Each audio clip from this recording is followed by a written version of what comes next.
আজকে আমি চলে আসলাম ভোলা জেলার পর্যটক কেন্দ্র ভোলা তুলাতুলি এবং তুলাতুলির সব সৌন্দর্য দেখতে পাবেন এই ভিডিওতে। তো চলেন লেটস গো।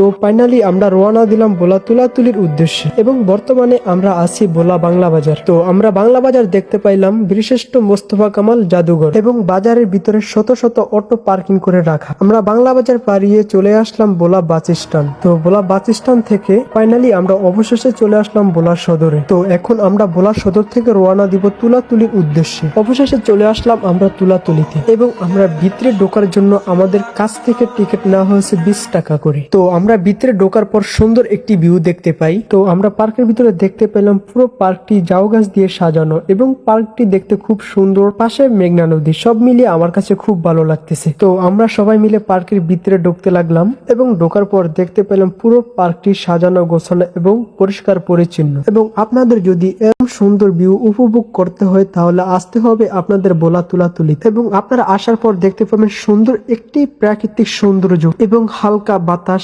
প্রাকৃতিক সৌন্দর্য মিলিয়ে এবং পাশে মেঘনা নদীর পানির আওয়াজ, সব মিলিয়ে মন মুগ্ধ করার মতো এরকম একটি ভিউ অনুভব করতে পারবেন। পাশে মেঘনা নদী এবং হালকা বাতাস সব মিলিয়ে আপনার কাছে খুব ভালো লাগবে। তো আমরা ভিউটি একটু বেশি উপভোগ করার জন্য আমরা উপরে উঠে যাব।